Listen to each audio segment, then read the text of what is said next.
बिस्मिल्लाह वस्सलातु वस्सलामु अला रसूलिल्लाह। एक सवाल हमारे पास है कि ये जो बयान किया जाता है कि जैसे तुम खुद होगे वैसे ही तुम पर हुक्मरान मुसल्लत कर दिए जाएंगे, तो ये कोई मुहावरा है या कोई हदीस है? देखें, ये शोबुल ईमान में इस तरह, बहकी शोबुल ईमान में इस तरह, मुस्नदुल फ़िरदौस मुख्तलिफ अल्फाज के साथ आई है, हदीस है। जैसे तुम खुद होगे वैसे ही तुम पर हुक्मरान बना दिए जाएंगे, मुसल्लत कर दिए जाएंगे।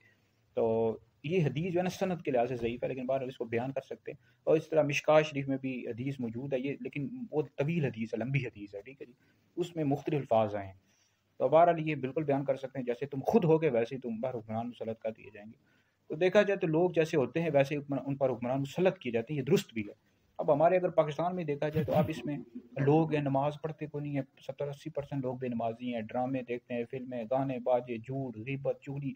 ज़ाहिर बात है, बातनी रूहानी लिहाज से भी लोग कमज़ोर हैं, उनका ईमान कमज़ोर हो चुका है। फिर इस तरह कारोबार में देखें, झूठ, गीबत, फ्रॉड करते हैं, धोखाधड़ी करते हैं, तो हुक्मरान भी तो ऐसे ही मुसल्लत किए जाएंगे ना। तो पहले हम लोगों को खुद भी चेंज होना चाहिए। पाकिस्तान के लोग अगर चाहते हैं कि मुल्क हमारा तरक्की करे, हमें अच्छे नेक साले हुक्मरान मिले, तो पहले खुद भी चेंज होना पड़ेगा, फिर ही उसके बाद जो है हमारा मुल्क तरक्की करेगा और हमें नेक हुक्मरान मिलेंगे।